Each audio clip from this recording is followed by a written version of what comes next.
Olá pessoal, hoje nós vamos falar sobre corrimento e relação sexual.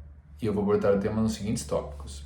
O que é um corrimento após a relação? Quais são os sintomas que acontecem depois de um episódio? Quando você deve tratar uma candidíase ou uma vaginose bacteriana?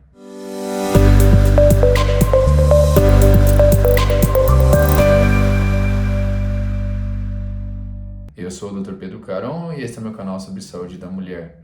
Então, é normal ter um corrimento após a relação? Vamos lá. Depois da relação sexual, devido à lubrificação dos canais vaginais pelas glândulas, pelo colo, é normal e esperado que a paciente, a mulher, tenha um corrimento fisiológico, considerado normal, maior depois da relação por causa dessas glândulas que ajudam a lubrificar para a penetração. Então, aumenta assim, ele tem que ser de caráter mais fino, transparente, tá? Sem odor, sem coceira, sem nenhum sintoma. Então, se você perguntar, aumenta o corrimento depois da relação? Sim, aumenta, é transparente e normal. Nossa, doutor Pedro, eu me sinto mal em sentir esse corrimento. E aí? Esse tipo de corrimento é uma resposta normal e natural à atividade pós-relação e excitação pela lubrificação das glândulas que ajudam ali a ter mais o líquido de lubrificação na vagina. Por isso você não precisa ter nojo ou medo, porque é uma situação completamente natural, meninas. Então isso acontece com todas as mulheres depois da relação, pelo aumento da lubrificação, é natural do corpo. Quais são os sintomas de alerta que vocês têm que ficar ligadas, que possivelmente algo pode estar errado com o seu organismo? Então liga a sirene aí. Vamos lá, se você vai ter relação e logo depois ou durante começa a sentir um odor forte, desagradável, esse ponto você tem que entender, isso não é normal. Nunca tem, de repente começou a ter um odor desagradável, algo está errado. 2, coceira, então você teve a relação, de repente começou a coçar, você sente aquela vermelhidão ao redor da região vaginal, irritabilidade, então com isso você já se sente desconfortável, não é algo que normalmente tem, porque não deve coçar depois da relação. Também tem que ficar com alerta. 3, dor, você começou a ter relação durante ou pós, começou a sentir dor ali na região, aquela queimação e uma sensação estranha na vagina, fique atenta que pode ser que tenha alguma coisa envolvida, algum germe, bactéria, fazendo algum tipo de doença. E também a cor do corrimento, de repente começou a ter um corrimento mais esbranquiçado ou amarelado, com odor ou não, com coceira, então mudou o padrão, o tipo do corrimento, por mais de algumas horas persistindo depois da relação, também pode ter alguma coisinha ali atrapalhando ou alguma doença.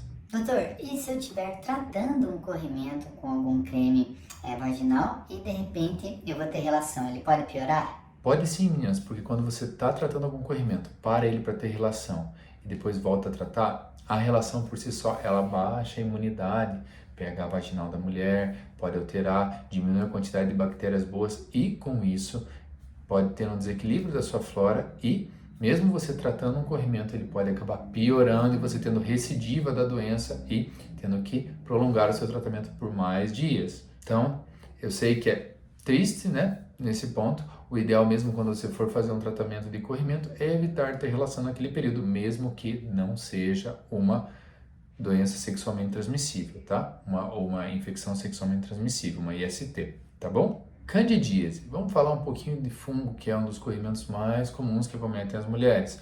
Então, o fungo mais comum que pode dar algum problema para a paciente é o que a gente chama de Candida albicans. Esse fungo, ele já tem na vagina naturalmente da mulher, ele se prolifera com o passar dos dias e com isso fica cheio de fungo lá, causando a candidíase que cursa com um corrimento mais esbranquiçado, não tem cheiro, tá? E coça muito. Com isso você fica toda vermelha. Tem uma sensação às vezes até que está com infecção urinária. É muito difícil ter relação porque queima, é muito incômodo. Então, nesse caso, estamos falando da candidíase. Forma de tratamento da candidíase inicialmente é com creme, né? Seja um miconazol ou uma nistatina, né? Você vai usar o aplicador uma vez à noite, normalmente por 10 a 14 dias, e vai estar tratando um corrimento por candidíase. Dá para tomar fluconazol? Dá, mas não é o tratamento de escolha, ok? Vamos falar um pouquinho de bactérias, vaginose bacteriana. Ah, doutor Pedro, esse é o pior corrimento do mundo, ele tem um cheiro muito ruim. Sim, meninas, esse corrimento ele causa muito constrangimento para os pacientes, né? Porque Corta, editor.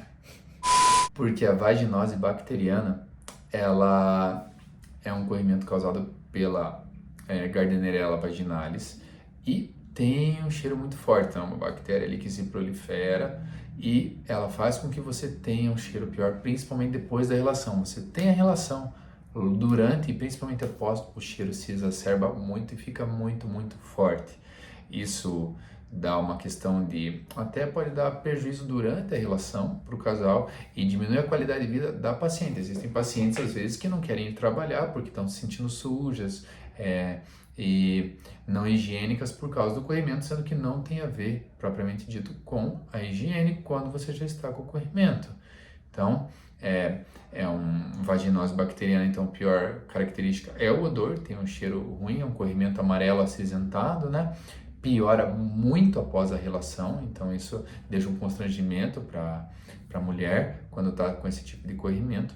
Você pode tratar com medicamento via oral ou com via vaginal. Normalmente se usa via vaginal por 5 a 7 dias, que é o metronidazol ou a clindamicina, tá? E se não funcionou, aí você usa o metronidazol via oral, tá? Mas para via vaginal é uma medida à noite por 7 dias. Se você usar clindamicina, tanto metro quanto clinta são antibióticos, né? Tem que tomar cuidado porque você pode acabar fazendo uma candidíase no final do processo, porque ele é muito forte, o antibiótico acaba matando todas as bactérias.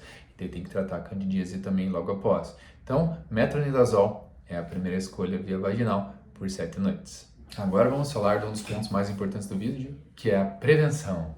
Vida saudável. Vamos falar um pouquinho disso e como que você evita ter esses corrimentos relacionados com a relação, que eu acredito que vai ajudar vocês. Ter uma higiene adequada, lavar bem ali ao redor, evitar perfume, sabonete perfumado, papel higiênico ali que irrite, que dê coceira. Esse é o primeiro ponto. Roupas íntimas apropriadas, priorizando um tecido mais leve, como algodão, e não sintético, como lycra, poliéster. Então, algodão é o melhor e quando você for dormir sem calcinha para não abafar a região. Uma dieta rica em nutrientes balanceados, como grãos, hortaliças, peixe e também hidratar, tomar bastante água, de 2 a 3 litros dias, melhora o colágeno e a homeostase da região e flora vaginal. Relações sexuais seguras, então mesmo você usando anticoncepcional, é importante você usar um método de barreira como preservativo, que isso pode sim diminuir a chance de qualquer tipo de corrimento e ter sua rotina ginecológica com o seu ginecologista em dia para saber que está tudo ok, com o preventivo sendo coletado, sendo avaliada pelo menos uma vez no ano, tá bom? Então, se você tem mais alguma dica para evitar corrimento depois da relação, deixe aqui embaixo. Se você gostou do vídeo, não esqueça de dar like no canal e se inscrever. Toda semana eu posto um conteúdo novo sobre saúde da mulher para a gente discutir. Abraço a todas. Tchau, tchau.